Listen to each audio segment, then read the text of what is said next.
Merci, Roger. On a tous entendu parler de gens qui collectionnent, pas les timbres-poste, là, autre chose, les petites attaches de plastique qui servent à conserver la fraîcheur à nos sacs de pain tranchés, ou encore les sacs qui contiennent maintenant les 4 litres de lait. Certains vous auront peut-être dit qu'ils les collectionnaient, puis éventuellement que tout ça ramassé ensemble servirait à acheter un fauteuil roulant, par exemple, à une personne handicapée. Notre collègue Danielle Bourassa, qui est curieuse et qui avait déjà mené une grande enquête sur les étiquettes, pas les étiquettes, mais Les languettes. les languettes d'aluminium, voilà, de nos contenants, s'est penchée sur l'affaire, a remonté la filière. Ça a été un exercice difficile d'ailleurs. Absolument. Mais vous en avez trouvé le bout. Oui, effectivement. Et j'ai trouvé effectivement que ces petits objets trouvaient preneur, ou du moins avaient trouvé de preneur pendant des années, et avaient effectivement déjà servi, il y a environ 5 ans, à acheter un fauteuil roulant à un enfant qui était traité au département d'hémodialyse à l'hôpital Sainte-Justine. Mais pour ça, Michel, ça prenait une organisation absolument incroyable. Ça prenait toute une pyramide de gens qui collectionnaient les petites étiquettes en question, et surtout une personne, Guy Thibault, qui est le père d'une fille qui a maintenant 15 ans, souffrant d'insuffisance rénale. Je dirais que c'est Monsieur Attache de plastique en personne, Monsieur Thibault. Je pense pas qu'il serait insulté de cette appellation. C'est un bénévole à l'Association générale des insuffisants rénaux à Sainte-Justine. Et il s'est occupé pendant 6 ans de la collecte de ces petits objets-là jusqu'en juillet dernier. Et je vous assure, c'est pas une mince affaire que de s'occuper de ça. Vous voyez ce petit objet, je vous en ai apporté un Oui, exemplaire. comme si j'en avais jamais vu, mais enfin bon, Enfin, oui, il j'en s'agit ai de un se dans faire les mains. image. Oui, oui. C'est tout petit, comme vous voyez. Oui, c'est très léger, tout ça. Alors, M. Thibault allait porter ça chez le recycleur de plastique quand il en avait accumulé 1 tonne métrique. Une tonne métrique. Oui. Alors, écoutons-le nous décrire ce que ça peut représenter, 1 tonne métrique. 1 tonne d'attache à pain, 1 tonne métrique, 1000 kilos, là, en termes d'espace, c'est 4 pieds de large par 4 pieds de haut par 8 pieds de long. Tu te fais une belle grande boîte en plywood, là, puis quand elle est pleine, là, puis que ça déborde un peu, là, t'en as 1000 kilos. Mais ça, nous autres, là, dans les derniers temps, ça nous prenait quasiment 2 mois pour remplir ça. Il devait y avoir énormément de gens qui ramassaient ça pour vous, pour pouvoir ramasser une quantité comme ça. Vous pouvez pas vous imaginer jusqu'où ça pouvait venir. Il y a des résidences à Mont-Laurier qui nous en envoyaient. Il y a des gens de Granby.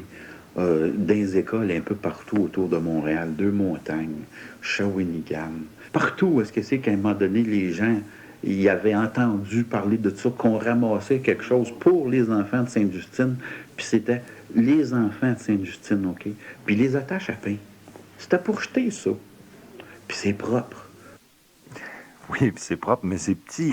Oui. Parce que si on imagine les minutes, les heures, les milliers d'heures qu'il a fallu mettre à l'époque, chacun chez soi, là, Oui. hein, à Mont-Laurier, à Granby, tout ça, notre invité, M. Attache, M. Thibault lui-même, ça fait un temps absolument hallucinant. Absolument, absolument. Et en plus, Michel, il fallait trier ces attaches pour sacs de pain qui avaient été ramassés. Parce que dans les sacs où les gens les mettaient, ils mettaient aussi toutes sortes d'autres choses, des petits écrous, des vis, des petits liens de métal qui servent à attacher des sacs à déchets, toutes sortes de choses. Alors, il fallait être installé pour pouvoir trier tout ça, pour n'apporter chez le recycleur que les petites attaches en question.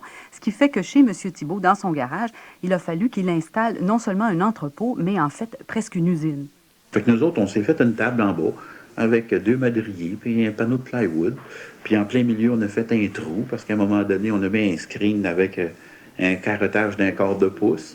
Puis on nettoyait ça. Puis en dessous, il y avait une boîte, il y avait des vidanges. Tout ce qui était plus petit tombait en bas. Puis les attaches à pain, vu que ça allait à peu près 3/4 de pouce carré, bien ça passait pas à travers. C'est presque une usine, votre affaire, presque une chaîne de montage. C'est une vraie farce parce qu'à un moment donné, on se mettait ici en avant dans la porte du garage. Puis il y a des gens qui passaient le soir prendre leur marche. Puis ils trouvaient ça bien comique. Puis il y en a qui arrêtaient de dire voulez-vous bien me dire qu'est-ce que vous faites avec tout ça, monsieur? Oui, on sait ce qu'on faisait avec ça. Donc, c'est toute une organisation. Tout ça, éventuellement, il disait, dans la meilleure époque, peut-être 2 mois pour faire 1 tonne Oui. métrique, ce qui est considérable. Une fois qu'on a ramassé, trié, recueilli, ça valait combien 1 tonne métrique? Dans les meilleures années, Guy Thibault était en mesure d'obtenir 500 $ pour 1 tonne métrique, donc 50 cents le kilo. Mais ça, c'était à peu près il y a 2-3 ans, donc chez un recycleur de plastique. Et maintenant, le prix du plastique est tombé, c'est beaucoup moins, on peut obtenir beaucoup moins, à peu près 10, 15 cents, maximum 20 cents le kilo, donc on parle de 200 $ pour la fameuse tonne métrique. par exemple chez Masclas, à Ville d'Anjou, où j'ai vérifié. Et il faut négocier avec M. Jean-Luc Lavergne. Et meilleure la cause, meilleur le prix. Effectivement. Donc, oui, il y aurait de bonnes causes et de moins bonnes causes. Voilà. Hein?